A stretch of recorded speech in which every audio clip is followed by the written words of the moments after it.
Hello my friends and welcome back. It's Friday, the end of the week. That's already great. But what is even greater is the map on the screen. This was published by Rehi, one of the biggest Russian military bloggers, and this map shows Ukrainian units penetrating through Russian lines in Zaporizhia axis. This has been happening for a week, ever since Starlink was switched off, and after that Telegram was banned by the Russians themselves.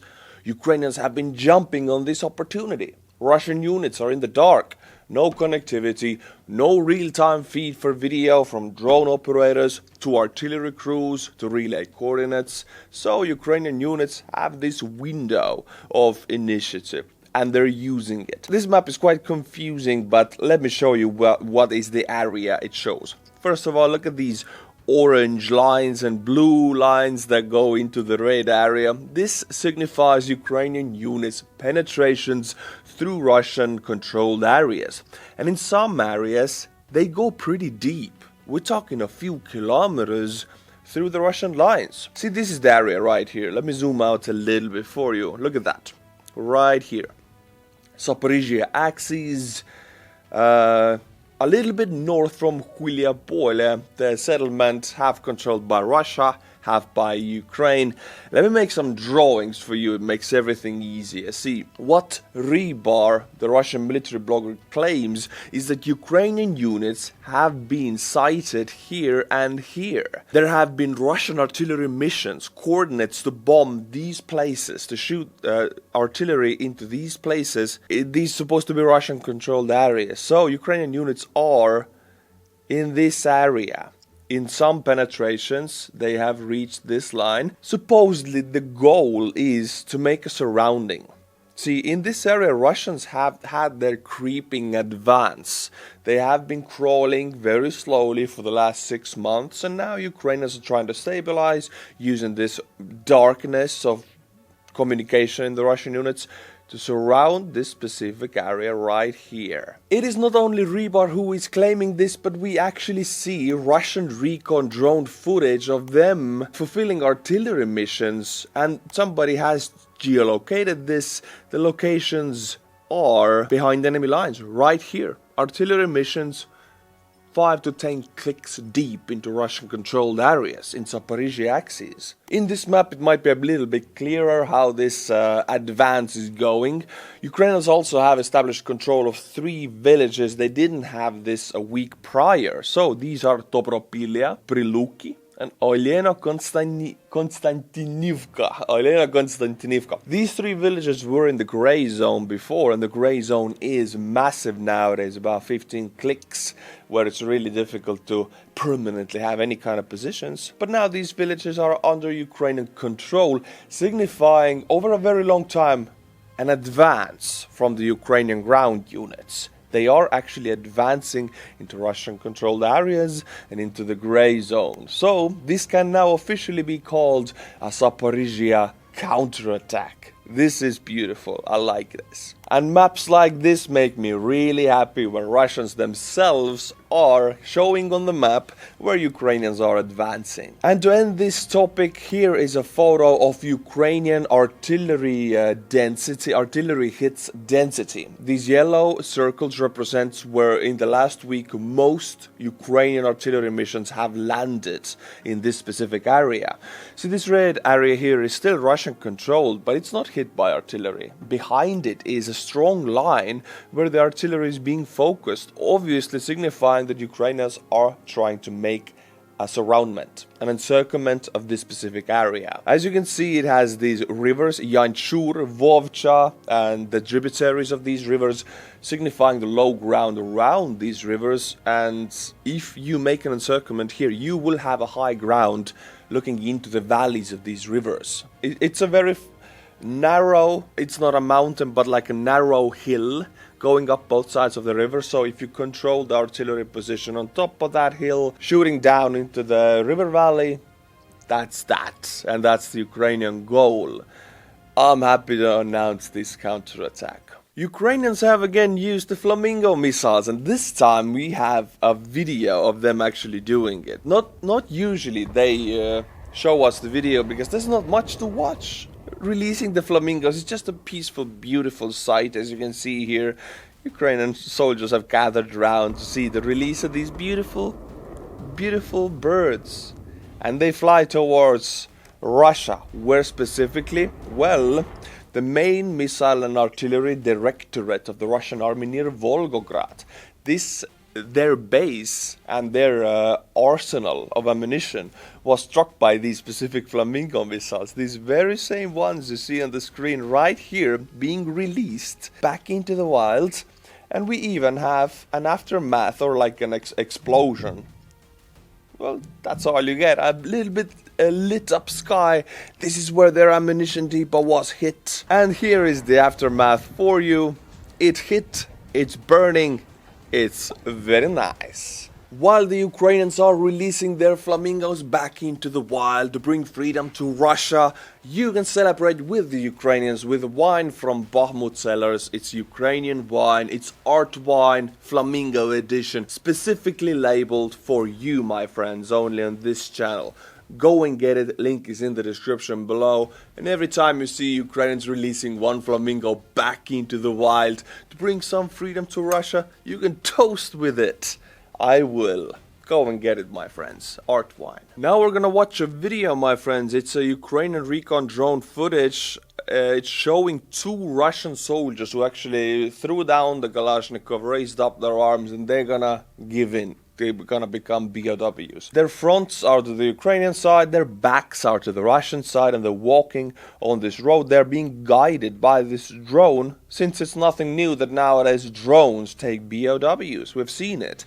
But what is peculiar about this is that Russians don't like it. They don't like their own men surrendering to the Ukrainians, and they rather have them eliminated then let them survive and surrender. Look at that, that's a Russian FPV, and it's striking its own soldier to make sure he will never be taken alive. They're actually killing their own soldiers to make sure they will never be taken alive. They're wasting their own ammunition on their own troops. This ammunition can be used to the enemy, but no, you use it to your own troops. This is a level of inhumanity. It's really hard to even understand it. Who will this benefit? It won't benefit the guy, it won't benefit the Russians themselves, it won't benefit the other POW. I think the only one it benefits is the rest of the world, because now we're seeing what Russia actually is. I don't understand this tactic, and it doesn't make sense in any level to me. But let's take a wider look on the Russian army, the size of their army. Ever since 2022, they have been recruiting 20 to 30,000 troops per month. It fluctuates up and down. But for the first time in January 2026, something happened with the statistics. It's a historical moment. In January 2026, Russian losses exceeded replacements by roughly 9,000, meaning their pace of mobilization can't keep up. And despite these massive casualties, the occupiers had no significant territorial gains. The total Russian losses in January 2026 were about 30,000. Consisting of an estimated recruitment rate of roughly 21,000 and a manpower deficit of about 9,000, Russia's sustainable recruitment peak in 2025 was approximately 35,000 per month, implying a current deficit of 14,000 monthly. That means in January, for the first time, Russian army was actually shrinking in numbers. Ever since 2022, for 4 years, it has been expanding slowly and steadily, but now, last month, Russian army was smaller at the end of January than at the beginning of January. This is a historical moment, and it coincides with the new defense minister of Ukraine, Fedorov, who publicly says that their goal is to eliminate 50,000 Russian troops per month, making sure the army decreases very steadily. What is not decreasing in Russia, though, is the artillery shell production. They have managed to raise the production rates 1,000%, even more. In 2021, they produced 400,000 annually. The war started. 2022, 1 million. 23, 3.5 million, 24, 4.5 million, and in 25, we don't have the full statistics yet, but supposedly 7 million. So what's gonna be 2026? Even more, while NATO can produce only a fraction of that. They are massively ramping up their artillery shell production because Russian army is very heavily reliant on massive artillery usage. Not precision strikes, but whole carpet bombings with artillery. Old Soviet D-30 howitzers and similar. Thing is, they're producing so much artillery shells that they're actually stockpiling now.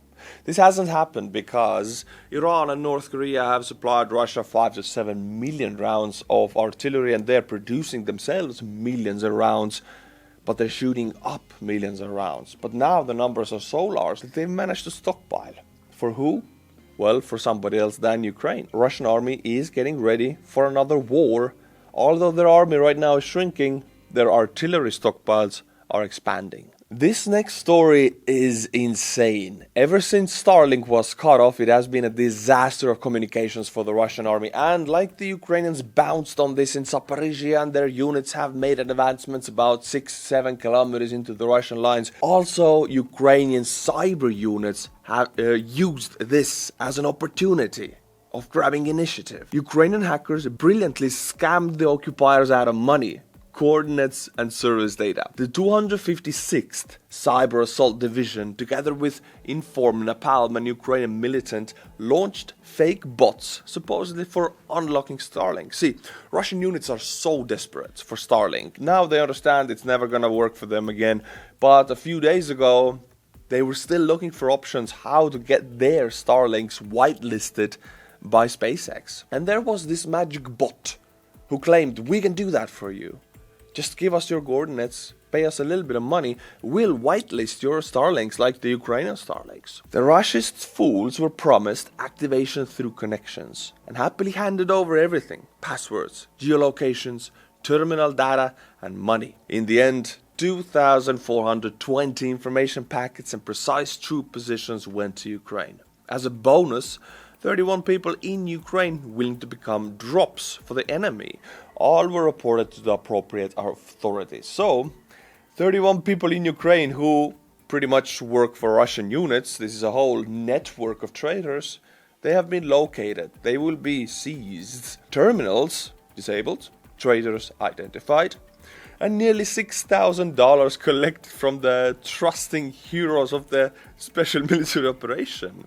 And this money will be used for Ukrainian units. Thing is, it's not about the money or the people, it's more about the coordinates of the units. These units gave away the coordinates of their Starlink devices, which are usually in drone operators' vicinity, in drone operators' trenches, strong points, whichever point or location it is where there is connectivity like that, there is important drone operators or important officers. So these coordinates will be struck one by Ukrainian units, and Russians are now very paranoid, forced to move out of these locations. And when you move under fire, you always take casualties. So this is a genius operation that uses Russian hope of getting Starlink to work again against them. This is genius. Also, it's too much to just show you everything, but here is some of the strikes already in these locations, in their Starlink coordinates. Also, there are chats, there are thousands of chats like that with the Russian Starlink drone operators who send money to get their devices working again, and they get a drone up their arse instead. It's beautiful. In addition to Starlink, Kremlin banned Telegram in Russia, which is horrible because Telegram was one of the last ways for Russian people to have unmonitored speech. It's a crypted messenger app, so Kremlin doesn't like it. They cannot control it. So they banned it. But they didn't think that actually Russian army very heavily relied on Telegram on the front lines. In addition to Telegram, also WhatsApp is banned. So, and YouTube also. Almost all Western apps have been banned, and Russia doesn't have alternatives. I want to read your report from Russian soldiers begging Kremlin to unban Telegram, because they actually so much need it, and Kremlin doesn't acknowledge how much Russians on the front need Telegram. Check it out. Example number 1. Aerial Recon Unit N spotted a Ukrainian self-propelled gun in a shelter in the middle of a town N. 5 minutes after the discovery, the target's coordinates and detailed video were uploaded to special secret chat group in Telegram, read by all drone operators, scouts and artillerymen in that sector on the front. The strikes used the video to understand how to approach the target, where the branches were, where the nets were, where the infantry with rifles were guarding the air. And also the nature of the target, armor thickness, vulnerable spots under the armor and barbecue and so on. 20 minutes after the target was detected, the first drone with the appropriate munition was inserted into it. This entire system that every Russian unit used relied on 2 things: Starlink and Telegram. Elon Musk cut Starlink, working together with Ukrainian Defense Minister Fedorov.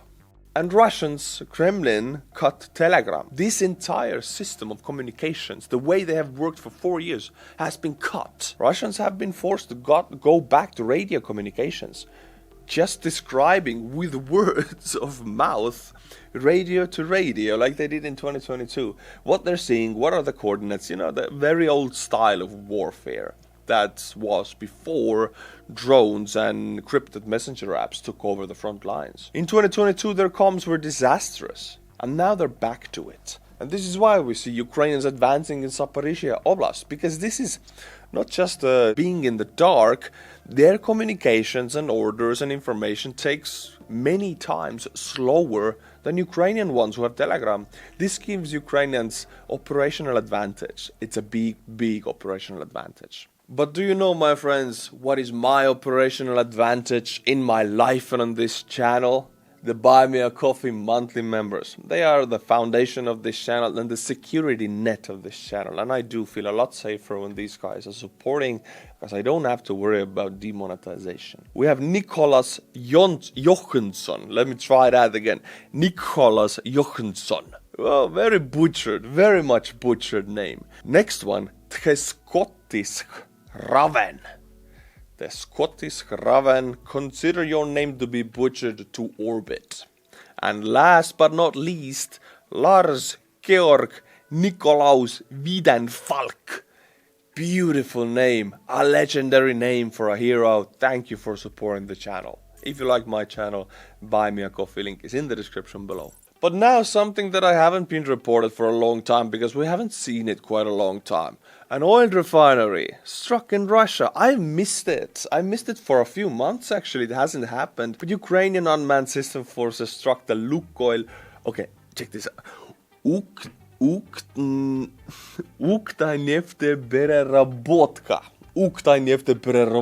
refinery. Just try to say that. In Ukhta, Komi Republic, with long-range drones. The facility lies about 1,700 kilometers from Ukrainian border, and we have photos and videos taken by Russians themselves in the area of the column of smoke. It's pretty, and I'm glad they film it for us. Look at that.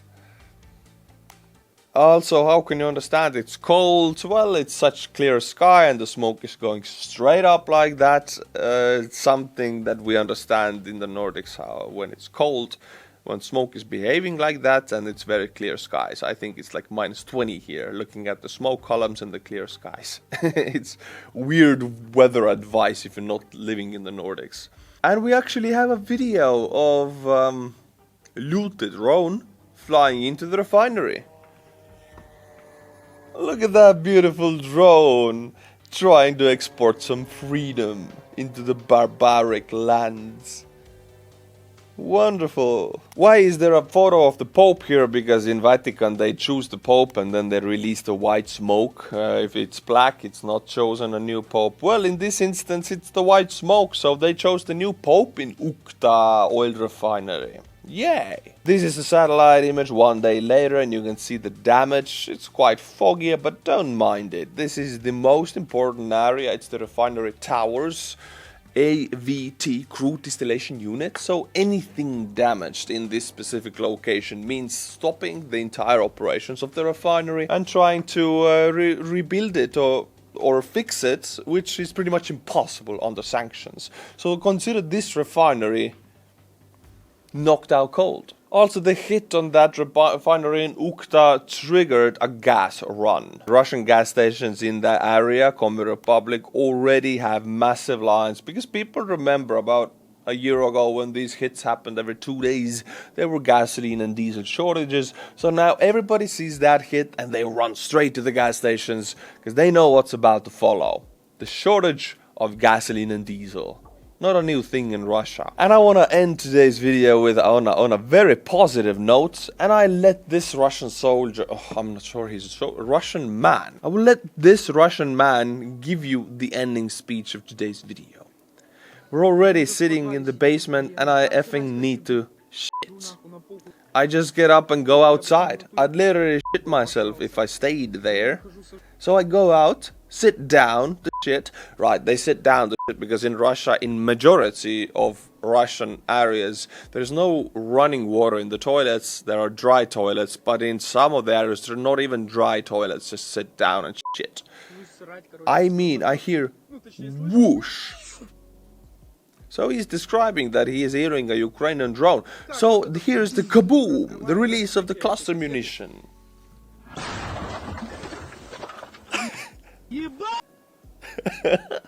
As soon as he describes how he almost lost his life while taking a shit, he almost loses his life by talking about it. Hey, you don't want to do that. But yeah, I will let this Russian man deliver the last speech today.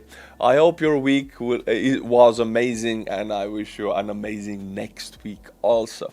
I will see you again on Monday, Wednesday, Friday every week, so be sure to subscribe. And until my next video, Slava Ukraini, and bye bye.